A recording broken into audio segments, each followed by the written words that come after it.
सुमेरपुर गांव के किसान हरीश को अपनी पत्नी कंचन से 3 बेटे हुए। जब हरीश की उम्र बहुत ज्यादा हो गई तो उसने खेतों में काम करना छोड़ दिया।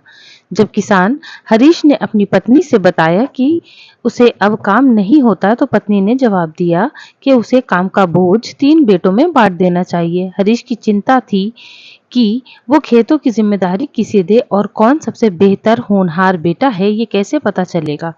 पत्नी ने हरीश को तीनों की परीक्षा लेने की सलाह दी। इस बात को मानते हुए अगली सुबह हरीश ने तीनों बेटे कमलेश, महेश और जिग्नेश तीनों को बुलाया और बताया कि वो अब खेतों की जिम्मेदारी उन्हें देना चाहता है। तीनों बेटों ने एक एक करके खुद को इस सवाल पर एक दूसरे से बेहतर बताया। हरीश ने कहा इस बात का फैसला वो खुद करेगा। अगली सुबह हरीश ने तीनों बेटों को गाय के बाड़े के पास बुलाया और कहा इस बाड़े में 3 जादुई गाय हैं और तीनों बेटों को एक एक गाय पाली है और साथ ही साथ खेत पर काम भी करवाना है। तीनों में से जो सबसे ज्यादा ईमानदार, मेहनती और काबिल होगा 10 दिन के बाद उसकी गाय सोने की बन जाएगी और खेत उसी के बेटे को दे दिए जाएंगे। इसी के साथ तीनों बेटों को 10 दिन का समय मिला और एक एक गाय लेकर तीनों खेतों पर चले गए। तीनों बेटों को गाय का ख्याल भी रखना था और खेत पर काम भी कराना था। 2 दिन तक तो तीनों ध्यान से गाय को रखते रहे, लेकिन तीसरे दिन महेश और कमलेश गाय की सेवा से चिढ़ने लग गए। सबसे बड़ा बेटा कमलेश खेत पर काम करने के बजाय सिर्फ गाय के पास बैठा रहता और चारा खिलाता रहता। दूसरे बेटे का भी यही हाल था, लेकिन तीसरा बेटा जिग्नेश ईमानदारी के साथ काम करते हुए गाय की सेवा भी करता था और खेती करते हुए बुआई भी करवाता था।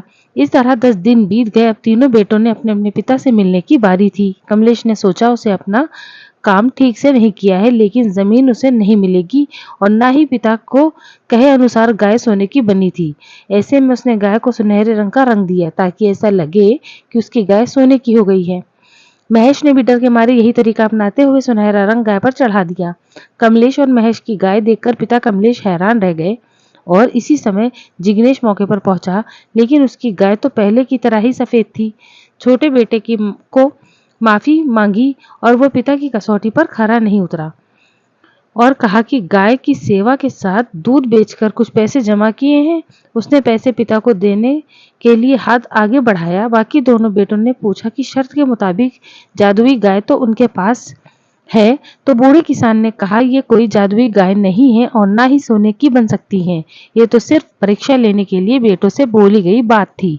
रंग चढ़ाकर उन्होंने गाय को परेशान किया, इसीलिए दोनों बेटों को सजा दी गई। अब वो गाय का बाड़ा संभालेंगे। कहानी की सीख, इस कहानी से ये शिक्षा मिलती है कि जो व्यक्ति फल की इच्छा किए बिना ईमानदारी से अपना काम करता है, सफलता उसे ही मिलती है। तो इसी तरह की और भी बहुत मजेदार कहानियों को सुनने के लिए चैनल को सब्सक्राइब करें और वीडियो को लाइक जरूर करें।